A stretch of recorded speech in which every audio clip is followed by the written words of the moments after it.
has the news from that particular entry. It's 23 entries, John, in GT Daytona, and I think it's also our category with the most unknown. Many of those teams out for the first time. They have new cars, new driver combinations, Evo kits on the cars that we saw last year. Can they make it for 24 hours? Who will be the quickest? If the weather comes, who has the better flat platform? We just don't know, but we have 24 hours to find out.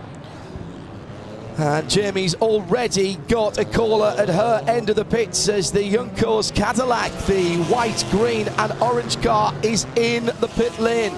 The crew are looking nervously and in a concerned manner at their charge. It's not supposed to be in the pit lane. It's come around and come back into the pits, and this is absolutely not how they want their Rolex 24 for 2019 to begin. The 50th anniversary year of the Imsa organisation is about to get with difficulty getting the messages going through as the number 99 Porsche has been withdrawn from the fight. Bruce Jones is down in the pit lane. Bruce, welcome to the third position, excuse me. The top six are all within, what, 3 seconds or thereabouts as they went across the line. That time around. I'm trying to see what's going on down at the Ford garage, but fortunately I can't quite train the binoculars because they're on the wrong side as far as I can see. Let me have a look in there. And Joe Bradley's about to join us in the pit lane, and that'll give Shea a chance to go and have a look as Bruce Jones is down that end of things trying to find out what's going on with that Ford.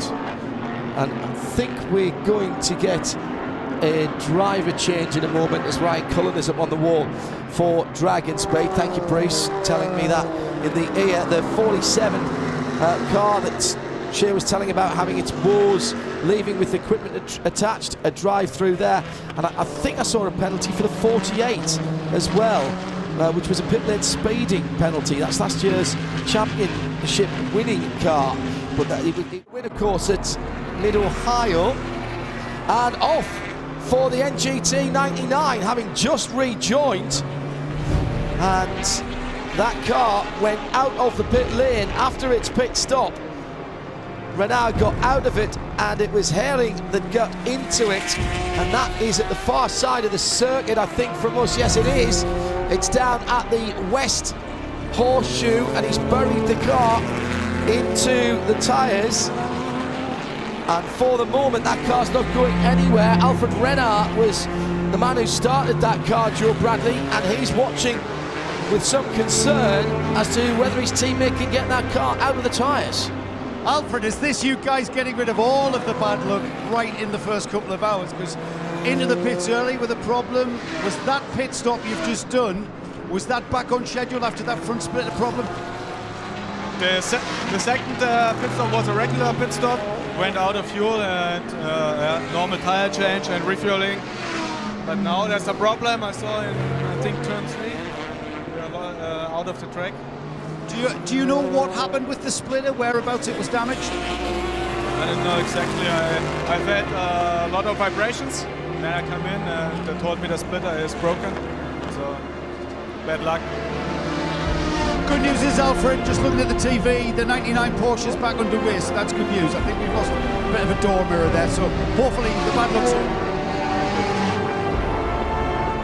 Joe Bradley with Alfred Renard, who must think that this race, Johnny Palmer, is not really where he needs to be and his family needs to be in the early part of the motor racing year. The 99 car bereft of driver's side, left-hand side door mirror hanging loosely on its cables there, but other than that looks fairly together. I can't even see any bodywork damage there.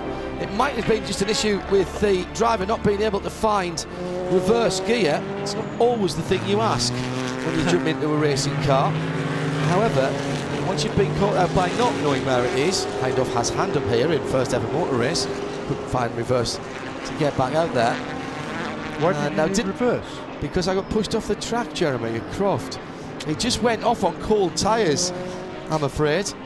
Well, Jürgen Haring was actually on an outlap, so again, that might have been cold tyres or absolutely cold rear tyres in the old particular. release agent again that hadn't fully been scrubbed off, and it certainly won't have been on an outlap at turn 6. Alfred Renau thinking it was at turn 3, which is the international horseshoe, but actually it was the car is back on the apron and set, we hope, to return to the race. In fact, it may have now left the pit lane and gone back into the race, so that's good news. Yeah, and it's still Busnelli at the wheel, in fact. Also returning to the race, the number 912 Porsche. This is a big accident at the first corner. A Porsche. We've got the 62 car that's gone around. It's the 99 smoking, and I think that's dropped oil in turn 1. Certainly the 62. Ricci Ferrari, we're going to have a full course yellow. Yes, we are. The rubbish on the track flag is out over the start-finish line as well. The 99 car has expired in the biggest possible way. It's not the 99, I think it's the 912, John. Is it the 912? It's the 912. Laurent Vantour's just taken that car over. No, it's the 99. It is the 99. It is the 99. I beg your pardon. So that's not NGT. Come out of the pits. You're quite right. Yeah. And therefore, Vantour, who has just come out of the pits, is clear of that, thankfully. Oh, engine went on the downshift into turn 1. 86 Acura got round the outside, but there's oil laid down. Surface condition turn 1 and 2 is going to be exceptionally difficult. And the first car on the scene was James Collado, the leader of GT Le Mans at the time, and that lead has spun away. I don't think he hit anything hard, James, and he's managed to get back round. Joey Hahn dived for the pit. Now, did he get in? I'm not sure. The pit? No, he mustn't have. He's gone straight through. The pit closed lights are now on. Right, the number 11 and number 44, I'm pretty sure they were on pit lane before the yellows flashed on. So that's the two Lamborghinis, 11 and 44. Magnus, the 44 car, there into a closed pit. Yeah, this will be emergency service, I reckon. For the 86 Acura, which just missed. The leader in GTD. Just missed the Porsche that blew its engine, the NGT car. Yes, that was 5 seconds of fuel.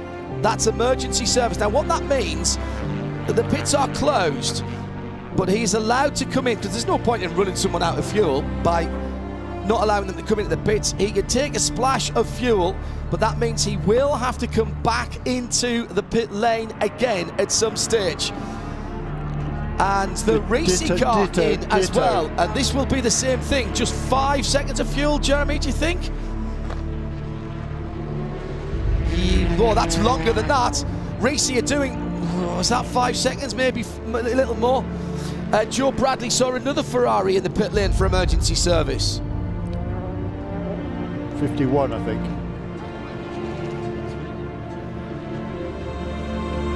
Yeah, the 51 Ferrari came in, took 5 seconds of fuel right on that yellow flag. That was a bit unfortunate for them. And as exactly the same 62, the Ricci Ferrari, that was definitely 5 seconds. That was timing it. Joe Bradley wants a polish, always a polish, you see, making sure that no rules were broken there down on the pit lane. Well, gentlemen, our first full course caution came just a few moments ago at 4:15 local time. Johnny? Collado making a pit stop, back out again, trying hastily to repair as quickly as they can the damage then to that 62 car after the spin on the oil from the 99 Porsche.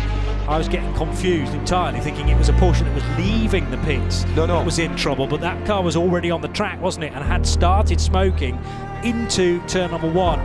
It was Laurent Vantour who was leaving the pit lane, and he was thankfully clear of that incident and didn't hit the oil.